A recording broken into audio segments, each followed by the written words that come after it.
आज मैं बात करूंगा एक इंसिडेंस के बारे में जो पिछले महीने घटित हुआ जब मैं ऑस्ट्रिया से इंडिया के लिए ट्रेवल कर रहा था। प्लेन उड़ चुका था, एकदम से अनाउंसमेंट हुआ कि किसी के हेल्थ रिलेटेड प्रॉब्लम हो गई है, कोई डॉक्टर है तो अपने आप को आइडेंटिफाई कीजिए। मैं तुरंत खड़ा हुआ, जाके देखा तो एयर होस्टेस बैठी हुई थी, घबराई हुई थी, उनके पाल्पिटेशंस हो रहे थे और इस तरह से लगा जैसे कोई हार्ट की उनको कोई अटैक सा आया है या कोई इस तरह से दिक्कत हुई है। वो काफी पैनिक वाली सिचुएशन थी। पायलट भी वहीं पे थे और किसी को समझ नहीं आ रहा था कि क्या किया जाए, इमरजेंसी लैंडिंग कराई जाए या नहीं।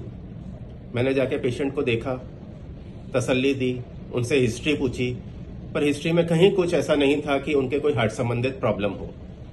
उनकी नब्ज को पैल्पेट किया तो धड़कन बहुत तेज थी, 180 से लेकर 200 के आसपास थी और पेशेंट को घबराहट और वो छाती में धड़कन महसूस होना था, थोड़ा हल्का फुल्का पसीना भी आ रहा था।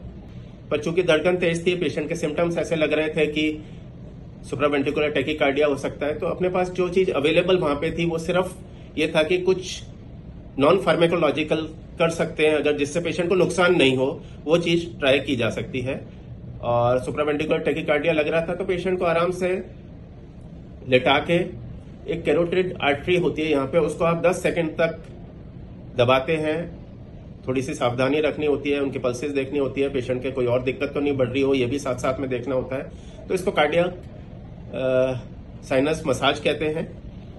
ये प्लान किया गया और जैसे मसाज किया उसके बाद पेशेंट की एकदम से धड़कन नॉर्मल आ गई, 90 to 100 आ गई और उनके सिम्टम्स भी सेटल हो गए। बस यही बताना चाहूंगा, भगवान का शुक्रिया अदा करना चाहूंगा कि मुझे इस तरह का मौका मिला कि मैं किसी को राहत पहुंचा पाया 36,000 फीट की ऊंचाई पे। धन्यवाद, थैंक यू।